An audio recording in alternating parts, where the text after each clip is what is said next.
Өнөөдөр бүгдээрээ ихийн ачийн тухай ярилцъя гэж бодлоо. Ягаад гэвэл энэ сэдвээр бас нэлээд хэдэн өдөр өөрийнхөө тарих гавлыг нэлээд чилээлээ. Тэгэхээр өнөөдөр нэг юм зүйл байдаг те. Бид нэр өдөрт 60-аас 80% нь 60-аас 80 мянган бодол боддог. Нэгэсэндээ ийм бодлууд бидний тархинд эргэлддэг. Зарим нь хуучны, зарим нь шинэ гэдэг. Гэхдээ ихэвчлэн яах вэ? Өдөр тутмын ажилд бид нэр харьяалагддаг болохоор ихэнх бодлууд маань дандаа хуучин бодлоод байдаг. Тэгэхээр бид нар шинэ бодол хэрэгтэй гэсэн. Тэгэхээр бид нар шинэ бодлыг үйлдвэрлэх хэрэгтэй үнэн. Гэхдээ нэг зүйлийг өнөөдөр энэс арай нэг өөр зүйлийг бодъё гэж бодлоо. Ярилцъя гэж шийдлээ. Тэгэхээр яагаад энэ сэдвийг ярилцах болсон бэ гэвэл ер нь хүн ихтэй их одоо ижидээ хэр зэрэг хайртай вэ? Ижигээ бид нар хэр зэрэг их хүндэлдэг, хэр зэрэг ачийн одоо хариулъя гэж боддог вэ гэсэн бодлоос энэ өнөөдрийн сэдв надад хөндөглөө. Өмнө биднийг баг байхад эхийн ачийг хариулах, ижигийн ачийг хариулах гэдэг зүйл дээр маш их фокус өгчтэй, их анхаарал тавьдаг байсан. Надад одоо бол их санагдж байна. Ягаад гэвэл энэ тухай их дуу байдаг. Ер нь бол хүмүүс ч гэсэнтэй яаж ихийнхэн одоо ачийг хариулъя дэ гэсэн ярилцлага, хүмүүсүүдийн хоорондох ярилцлага нэлээд юм тохиолддог байсан. Сүүлийн үед ялангуяа сүүлийн үед бол энэ бол их багасж байгаа гэдгийг би бол мэдж байна. Та нар ч гэсэн одоо энийг бас өөрсдөө дөвний цэгнэрээ, шинжээрээ тий үнэхээр одоо сүүлийн хүүхдүүдэд энэ тухай энэ сэдв яригдж байна уу? Эсвэл ер нь мартагдах тийшээ болж байна уу гэдгийг бас анхаарах хэрэгтэй.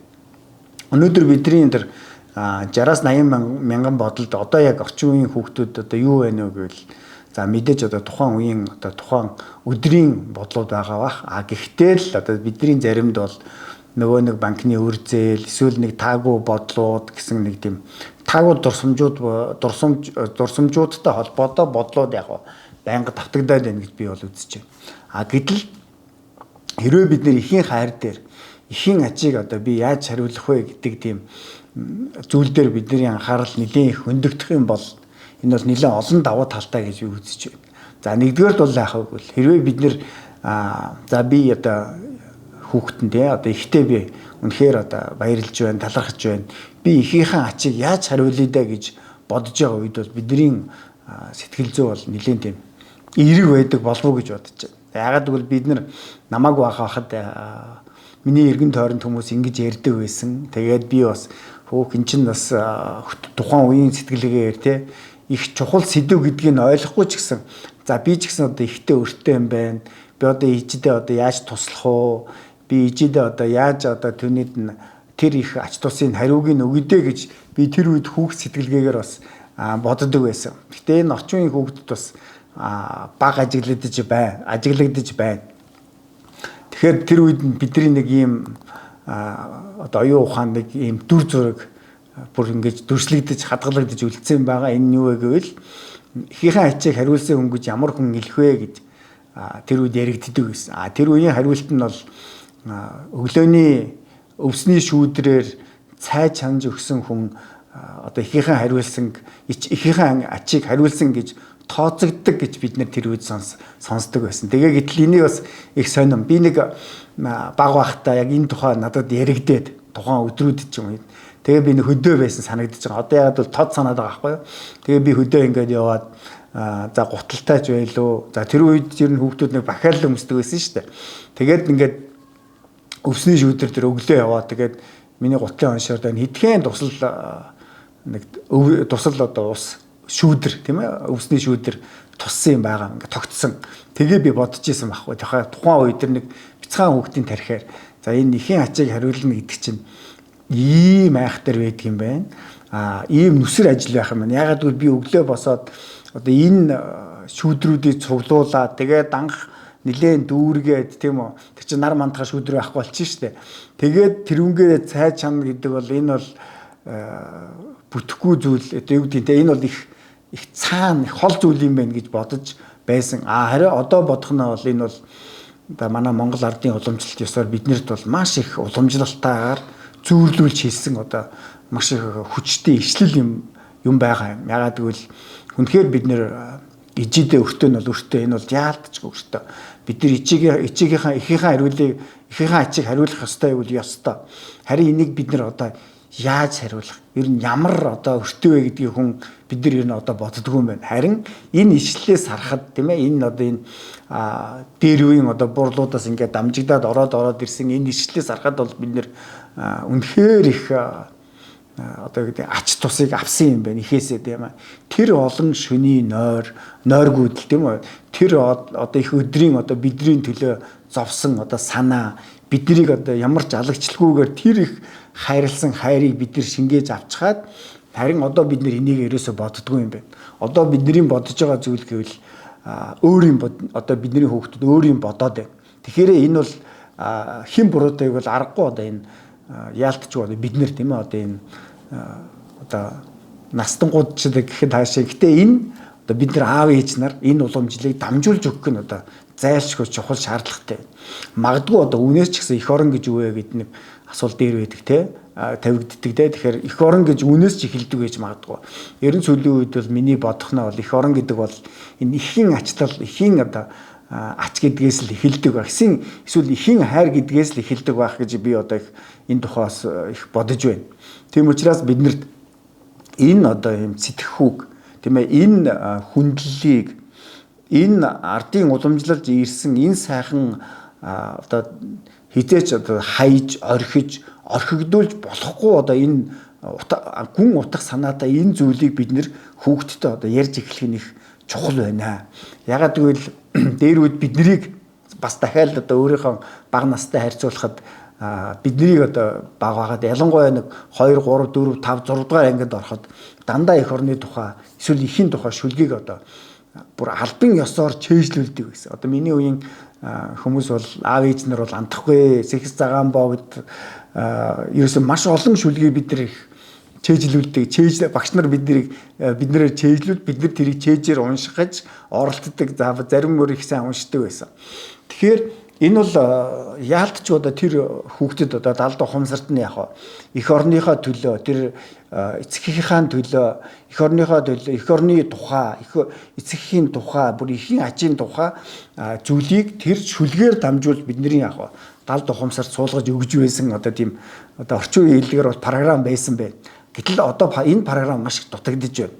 Яагаад дутагдж байгаа гэвэл би одоо яг сүүлийн үеийн багш нарыг сайн мэдэхгүй байна. Бага ангийн багш нарыг ер нь энэ сургалтын програм байдаг болов яадаг бол заавал энэ Монголын одоо эх оронтой холбоотой эсвэл Монгол эхтэй холбоотой энэ шүлгийг яг чэйжлүүлэх хэрэгтэй байна.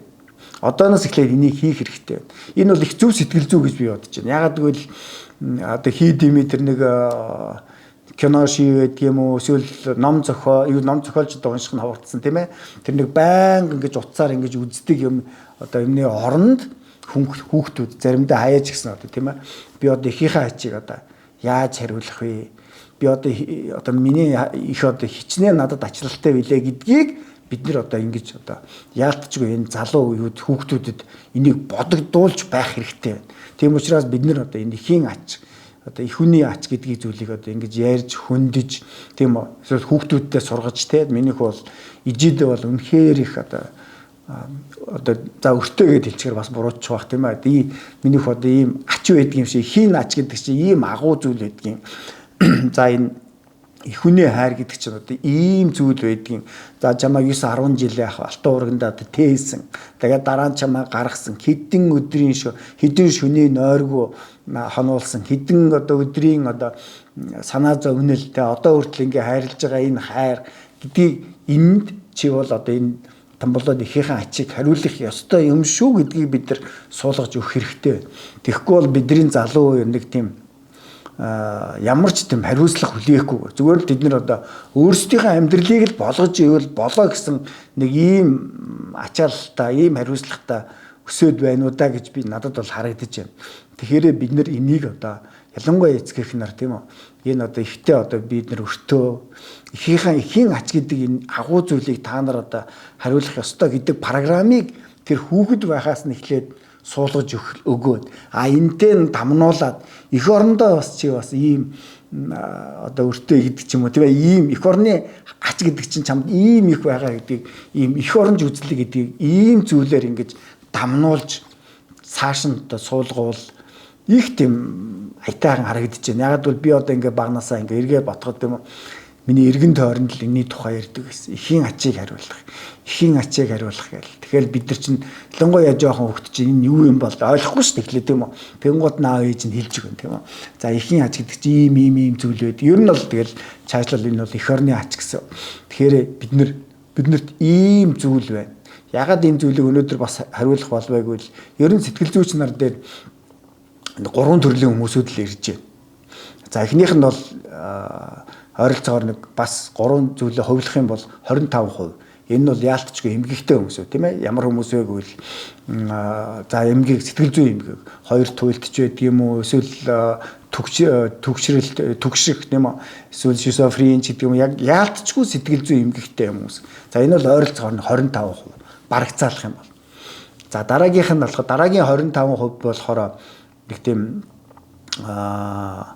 ямар нэг юмтай холбоотой нэгэсэндээ одоо архитай холбоотой асуудал тийм ээ муу зуршил гэсэн. Эсвэл одоо дэлгэцийн зуршилж байдаг юм уу, дэлгэцийн хамаарлаж байдаг юм уу? Нэг ийм хамаарал муу зуршлаас болж ойролцоогоор нэг 25% бай. Бүдүүчилж авч үзвэл бусад одоо ирж байгаа хүмүүсүүдийн 50% нь ерөөсөө хүмүүжлийн тоглолт л байна.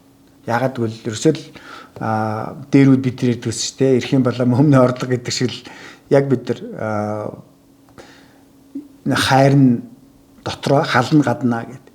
Ийм зүйл бид нар хийгээгүй учраас алдж байна бид нар манай эцэг их нар. Тэгэхээр энэ алдсан улмаас улбалаад хүүхдээ хүмүүжлэхэд асуудал гарсан байна. Тэр бол одоо яг ингээд сэтгэл зүйч нар ирж байгаа сэтгэл зүйч нарт одоо ирж байгаа хүмүүсүүдийн 50 гаруй хувь юм байна. Ерөөсөө л манай хүүхэд нь ямар ч хамаагүй. Тэр үед бол 25, 6, бүр 30 гарсан хүмүүс ч гэсэн ирж байна. Яг ингээд л үндсэндээ тэрийг ингээд дүн шинжилгээ хийгээд маш сайн ингээд нэгтлээд ингээд онцлогоог нь гаргаж ирэхээр эмгэг биш. Зуршил байхгүй. Тийм үү. Тэгэхээр ихэнх нь юу байна гэвэл зүгээр л хүмүүжлийн одоо тэр хүүхдийг бага байхад нь одоо өгсөн хүмүүжлэн л нэг тийм нийтэд олон нийтэд тохирохгүй байна. Тэгэхээр бид нэр үнэхээр одоо хүмүүжлийн ялангуяа одоо энэ эцэг эхнэр бид нартэй хүмүүжлийн ажил дээр бид нар алдж байна, алдсан байна. Харин энийг бид нар яаж эвтэйгэн одоо бас нэг талаас нь нэг өнцгөөс нь одоо эвтэйхэн юм сайнаар хувиргаж болох вэ гэдэг бол энэ ихийн ач байна. Тэгэхээр бид нэр одоо энийг хүүхдэд нь суулгаж өгөөд би чинь бас Стамболоод бас ихийнхээ ачийг хариулах ёстой юм биш үү? Би бас нэг ийм хариуцлагатай юм байна шүү гэдэг ийм нэг хариуцлагыг үүрүүлэхгүй бол нөгөө нэг энийг ойлгоогүй хүүхд чинь зүгээр л тийм ганц эго буюу хар амиа одоо гэдэг. Одоо хар амиа л хичээж ийн гэсэнд одоо бусдын төлөө хариуцлах үүрэхгүй. Тэгсэндээ ихийнхээ үн би одоо гэдэг одоо хариуцлага хүлээн. Бас нэлээ хариуцлагаас илүү бол ихийнхээ ачийг би хариулах ёстой гэдгийг бол их гүн ойлгохгүй. Харин энийг бидрийг багад яг ингэж ойлгуулсан байна. Тэгэхээр бид нар энэ одоо нэгэсэндээ одоо бол бид нар их ойшоохгүй гэж магадгүй. Гэхдээ энэ бол миний хувьд бол үнэхээр нэн чухал асуудал байна. Тэгэхээр алдснаа ч гэсэн энэ талаар бас нэлээд бас сайн ярих гэж бодож байна. Ер нь энэ их хүний одоо хайр гэдэг зүйлийг бол нэлээд ухад төнхөж бас энийг чааш нь бас хоолоо ингэж энэ нийгэмд одоо өөрийнхөө бас нэг бяцхан дуу хоолойг ингэж цацаж явахгүй болохооргүй байна. За ингээд анхаарал тавьсанд баярлалаа.